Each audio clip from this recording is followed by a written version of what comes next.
Hello, and welcome back to Chapter 5. I hope you're all staying warm with the snowstorm that came in. Drive safe and bundle up. Let's find out what will happen today, shall we?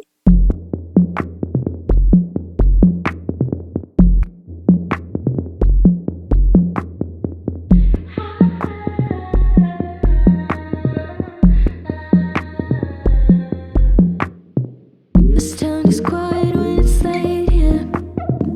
This town is quiet when the night is getting close. I'm outside, gonna stay here. I'm outside until you tell me to stop. I'm being so dramatic. I'm always being so dramatic. This town is quiet when it's late here.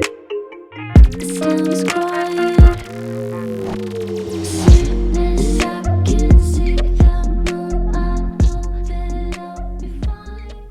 Empress, what will you do now that the Emperor has removed your title and stripped your power to rule?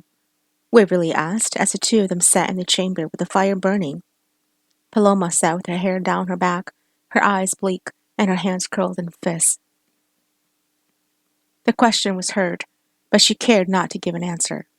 She just wanted her husband back in her arms where he belonged, but he was now in the bed of someone else.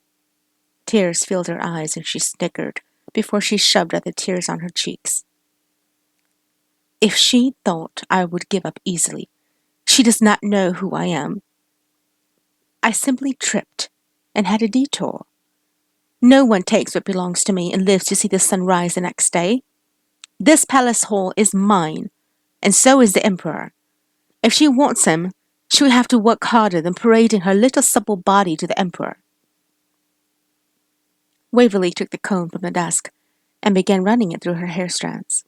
Milady, options are always at your avail. All you have to do is ask, and I shall make it happen for you. Smiling, Paloma replied, I know you will, Waverly. The fact of the matter is that she will pay heavily for what she has done to me. If she hopes that by gaining title as Empress she will rid of me, she has something bigger in store for her. I do not give up easily.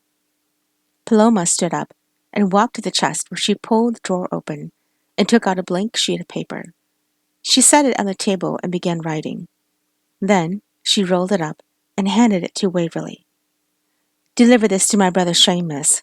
He will know what to do. Waverly took it and bowed. Yes, my lady. She turned and quickly left as Paloma picked up the comb to continue brushing her hair. She wasn't going to let this go easily, and she had many supporters who would make sure she didn't lose the fight. If Genevieve was going to take her role as Empress, then she would give her a gift to make sure she never forgot who sat on the throne first. Genevieve looked in the mirror at the dried wound on her cheek, and her eyes flickered a light that bounced. She caught the breath at her throat and watched as the light began to come alive in the irises that stared back at her. Lately, her body had been reacting differently, sending her emotions on a haywire. She felt hot, and vibrations were loud as they made her body shook when she was alone. The dreams came more and more, causing her to lose sleep and focus, making her exhausted and angry. She didn't want to be Empress. She didn't even want to be a concubine. But now the situation she couldn't control was unfolding before her, asking something so great from her, and she was at a losing end. She heard the knock at the door, and Camilla walked to open it, revealing Paloma standing there with a sad look in her eyes. She stood as the woman entered, and Camilla left the both of them. Genevieve noticed the tired eyes Paloma sported and understood her pain. You have been quiet, Paloma said as she ran a hand over the soft fabric of the bedsheets. What magic is weaving in that head of yours? Smiling, Genevieve replied, No more magic than what you are brewing, Empress. I am no longer Empress, have you forgotten? The Emperor has stripped me of that title and plans to give it to you. If anything, I should be on my knees now begging you for mercy. But you won't, will you? Why should I? Paloma asked with a sneer. You waltzed into my palace halls, paraded yourself like a prize to kill, and mesmerized my husband with your magic. What can I do since I have no spells to speak of? Genevieve smiled and walked to sit down. You always did think I poisoned the Emperor against you by using magic.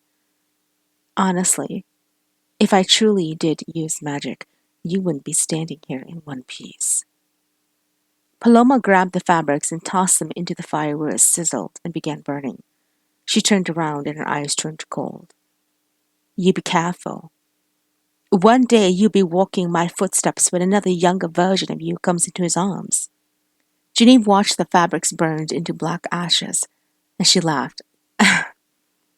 You dare to take your anger out on fabrics?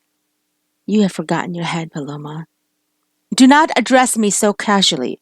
Even if I am not the Empress anymore, you should still call me properly with the status of a higher rank than you. Genevieve stood up and walked to her when the voice she'd been hearing returned to her mind. Warrior, the Empress holds poison on her hands.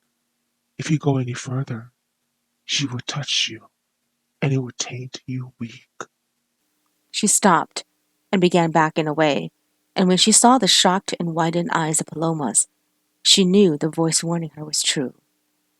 You dare to bring death to my door? Here, without a single thought to the Emperor in your mind. Laughing, Paloma replied, Why not? If I am to be forgotten, I might as well be forgotten with anger rather than pity. At least this way, I will still make his heart hammered when I consume his thoughts. Do you think this will make him love you more? By ridding me? Tears filled her eyes as a smile widened on her lips. No, but it would bring me peace. And she lunged forward, hands spread to touch her. Genevieve flipped over her and kicked her in the jaw, sending her to the ground, where a trickle of blood began flowing out. Empress, I honor your place beside the Emperor. If you continue to harm me, I will send you to death's door without a single thought. Paloma smiled. I dare you to. I just can't wait to hear what you will tell the king when he finds my lifeless body. Again she lunged forward, and Genevieve removed the dagger from her waistband, cutting off her hand. She howled and dropped to the ground as the door to her chamber opened and Easton ran inside, sword drawn. "Milady!" he cried. And then he saw Paloma and dropped his knees. "Empress!" Lionel entered shortly after and took in the scene before him. What in God's name is going on here? Paloma let out a cry. Emperor, your dear concubine has a vicious heart. Look what she's done to me. Lionel lifted his eyes to her and narrowed. Genevieve, how do you explain yourself? She smiled and crossed her arms. Emperor, whatever you do not touch the Empress. She's powdered her hands with poison so that one touch would send the heartbeat to stop. Lionel turned and stared at Paloma and then back at her. What are you saying? And bring your medical doctor here and have him tell you his findings. Lionel turned to Easton. Fetch him, now. Yes, Emperor. Easton left as Paloma gasped and struggled to get on her knees. She moved slowly toward him, but kept enough distance. Your Majesty, please do not believe every word that lying wench has to say. She is here to draw our hearts apart. Easton entered with the doctor, and immediately he dropped to the ground to inspect the black blood seeping from the severed hand. And then he looked up at Lionel, and his eyes turned to Paloma, whose face paled. Your Majesty, he said without emotion, speak truthfully, or you will be whipped. He lowered his head. There is a massive amount of poison laced within the flesh of the hands. The black blood is proof, as blood should never be this shade unless poisoned. Any contact will kill instantly and make the flesh fall apart into pieces. Genevieve shut her eyes and turned away. She lowered herself into the chair by the balcony. Your Majesty, I came here to be your concubine, not to be used as target practice for someone's anger. If my people knew how your Empress was set to murder me, how would they respond to your kingdom? Lionel turned to Paloma, whose eyes were shimmering with tears. Why? Hate, she whispered. Hate. As simple as that. Lionel shut his eyes and nodded his head. Understood. He took a deep breath and turned to Easton. Prepare a beheading of the Empress for noon tomorrow in the public square. Let her execution be an example to the people about betrayal.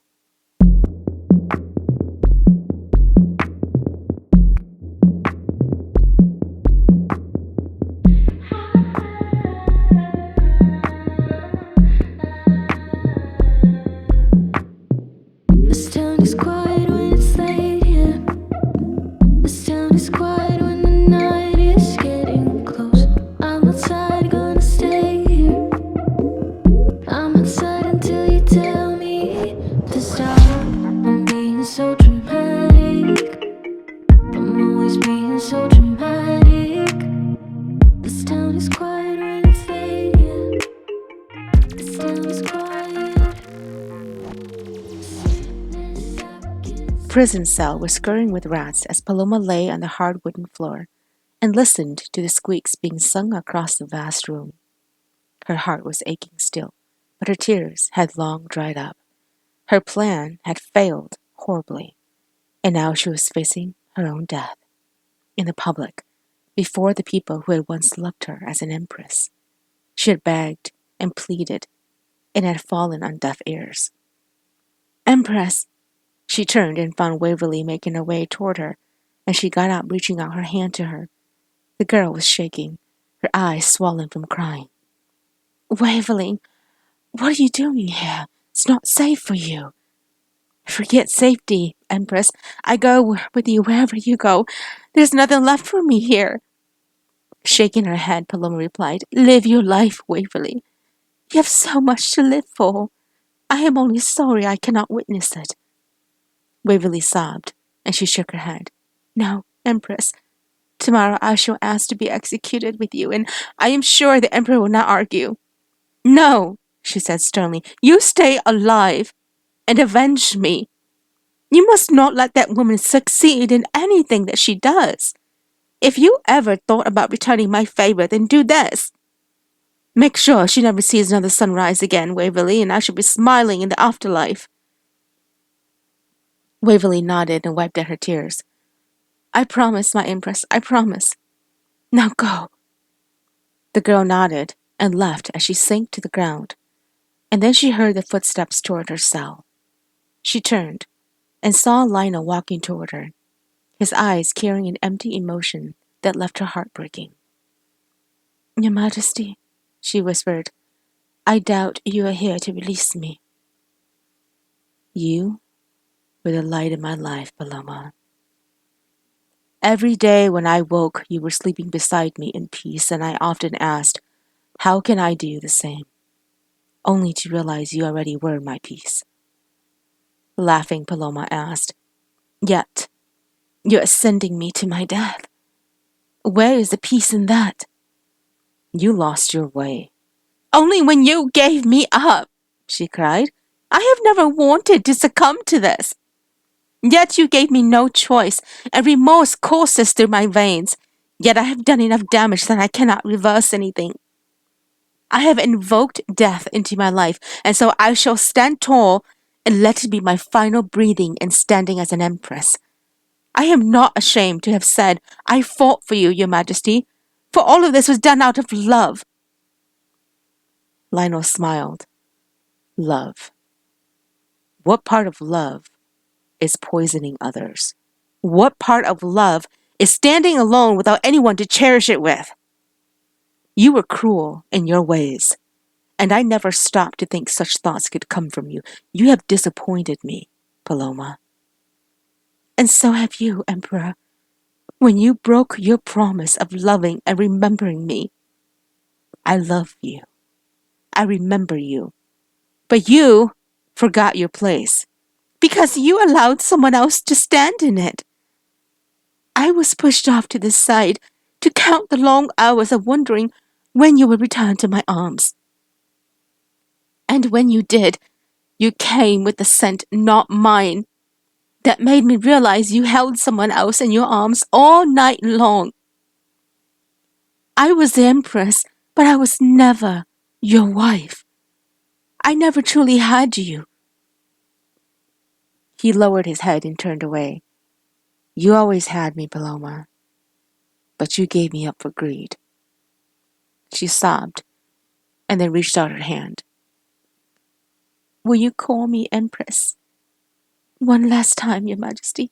He smiled and reached out to touch the bars on the cell. Good night, Empress. May you sleep well forever. The morning sun had faded when Paloma was shoved to her knees in the town square.